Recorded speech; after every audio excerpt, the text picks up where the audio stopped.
शिक्षा मित्र साथियों नमस्कार। मैं हेमेंद्र सिंह यादव, एडवोकेट झांसी से। मैं अपनी बात जो शुरू करूंगा वो इस तरीके से करूंगा। नर ना हो निराश, करो मन को। यह पंक्ति हमारे राष्ट्रीय कवि मैथिली शरण गुप्त जी ने कही थी, जिनका जन्म हमारे झांसी ज़िले में चिरगांव नाम के गांव में हुआ था। उनकी पंक्ति से मैंने इसलिए इस बात को शुरू किया है कि जो सुप्रीम कोर्ट में अपनी जो 8 अप्रैल को सुनवाई हुई वो उसमें शिक्षा मित्र को झटका लगा है। उस बारे में मैं आपको यही दिलासा देने आया हूँ, यही सांत्वना देने आया हूँ। मैंने पिछले वीडियो में भी आपसे कहा था कि यह कोर्ट की कार्रवाई है, इसमें आप ज़्यादा चक्कर में ना पड़ें और परेशान ना हों। अपना काम करें, अपने स्कूल में बच्चों को देखें, उनकी पढ़ाई करें, क्योंकि कोर्ट के डिसीजन में कहते कुछ हैं और होता कुछ है। और ख़ास तौर से शिक्षा मित्रों के लिए पिछले वर्षों से यह देखने को मिल रहा है कि 2017 में अपन को एक यही सुप्रीम कोर्ट ने आदेश किया और सरकार ने तुरंत बाहर कर दिया। यहाँ सरकार ने बीएड वालों के खिलाफ पहले आदेश सुप्रीम कोर्ट से आया, उसके बाद सरकार आज उनको बनाए हुई थी, उनके लिए कोर्ट से लड़ी और आज कोर्ट ने भी कहीं ना कहीं उनको राहत देते हुए अपना फैसला बरकरार रखा। अब बात है कि बीएड वालों और बीटीसी केस में जो अपने शिक्षा मित्र साथी आईए डालने पहुंच गए थे, तो वो अभी भी मैं मानता हूँ सही थी, लेकिन बात ऐसी कि सुनवाई करना ही नहीं है। जब अपने वकील कहते कहते रह गए कि भाई हमारा तो सुनिए, तो सुनना ही नहीं है।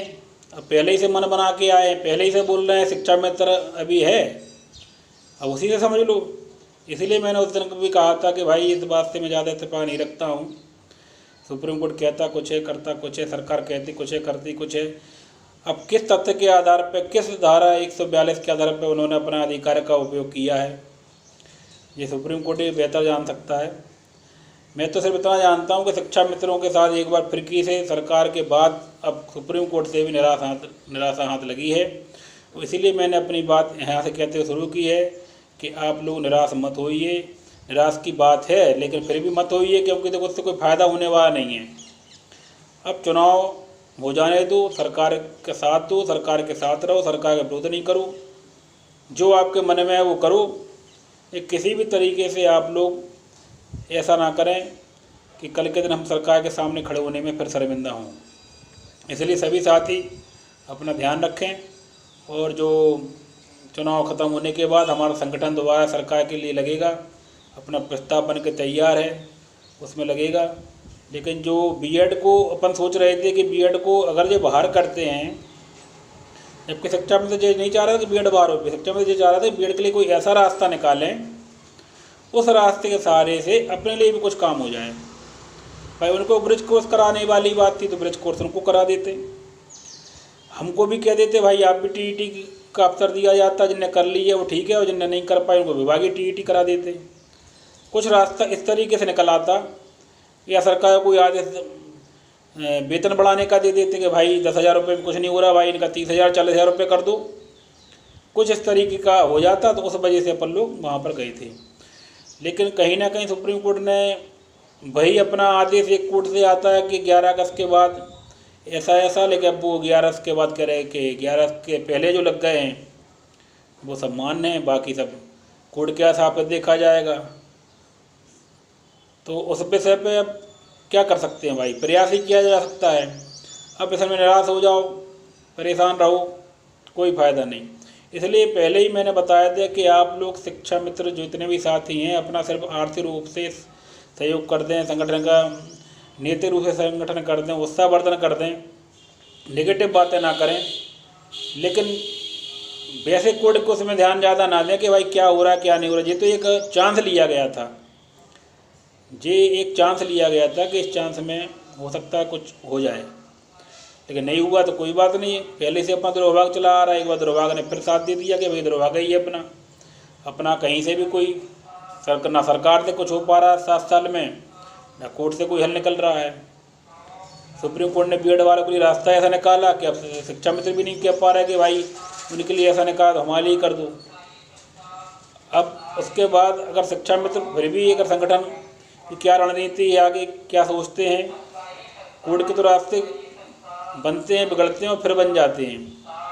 अभी भी कहने को अगर इस विषय पे भी कोर्ट जा सकते हैं, दोबारा से अपील डाली जा सकती है, दोबारा सुनवाई हो सकती है, पर लेकिन अब जो है कि आप समझ लो कि क्या है क्या नहीं है। अपन लोगों के प्रति जो भी रवैया चल रहा है उसके बारे में आप लोग समझें कि क्या है क्या नहीं है। इसलिए मैं आपको कहना चाहता हूँ कि आप लोग अपना काम करें, अपने बच्चे देखें, घर में पढ़ाई करें, बच्चों को स्कूल में पढ़ाएं, तो उसके अलावा आप बिल्कुल भी नेगेटिव बातें ना सोचें। नेगेटिव बातें सोचने का समय नहीं है, क्योंकि नेगेटिव बातें सोचने से क्या होता है, कहीं ना कहीं जनहानि हो जाती है, जो ऐसा नहीं होना चाहिए। एक चांस लिया था, कोई बात नहीं, चांस एक मौका दिखा रहा था, इस वजह से मौका लिया था। तो आप लोगों से मैं सिर्फ इतना ही कहना चाहता हूँ कि आप लोग परेशान ना हो। शिक्षा मित्र के लिए रास्ते अभी बंद नहीं हुए हैं, कहीं ना कहीं एक दरवाज़ा बंद होता है, दूसरा दरवाज़ा खुलता है, खिड़की खुलती है। कभी रास्ते, जब तक जीवन है जब तक रास्ते खुलते रहेंगे, रास्ते बनते रहेंगे, और रास्ता बंद हो एक होगा तो दूसरा खुल जाएगा। इसलिए बिल्कुल परेशान ना हो। एक समय है, कठिन समय चल रहा है अपना, उस कठिन समय को ये समझ लो कि समय कठिन है तो समय को कैसे अपन को पार करना है वो भी हो जाएगा। सुख के बाद दुख और दुख के बाद सुख, ये जीवन का नियम है।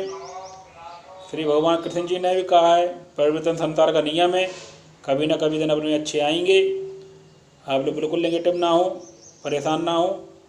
मैं आपका साथी हेमेंद्र सिंह यादव एडवोकेट, पहले भी अपने वीडियो में बता चुका हूँ, अभी भी वीडियो में कहना चाहता हूँ दोबारा से, किसी भी साथी की बिटिया की शादी होगी, जहाँ पूरे उत्तर प्रदेश में किसी भी ज़िले में 201 रुपये यहाँ से मैं उनको दान के रूप में भेजूँगा, अपने साथी की मदद के रूप में भेजूँगा। किसी भी साथी की अचानक कोई दुर्घटना हो जाती है, कोई साथी हॉस्पिटल में भर्ती हो जाता है, उसके लिए मैं 500 से लेकर 1000 रुपये तक उसके लिए भेजूँगा। ये मेरी प्रतिज्ञा है। बस मुझे किसी भी तरीके से यह सूचना मिलना चाहिए। मेरा यूट्यूब चैनल हेमेंद्र यादव 809 से सर्च करेंगे तो आपको मिल जाएगा। मेरी और भी पुरानी बातें हैं, मैंने और भी वीडियो में कहा है, आप उसको देख लें। और आप परेशान बिल्कुल ना हो, मैं तो यही चाहता हूँ, मैं आपके साथ खड़ा हूँ। और किसी भी रूप से, अब मैं एक बात और कहता हूँ, कानूनी रूप से भी कोई सलाह होगी किसी भी तरीके की, तो मैं सिर्फ अपनी 1 रुपये फीस लूँगा। उसके अलावा सिर्फ आपके कागज़ के पैसे लगेंगे, बाकी आपका सब मेरी तरफ से फ्री रहेगा। इसी के साथ मैं अपनी बात ख़त्म करता हूँ। जय हिंद, जय शिक्षा मित्र।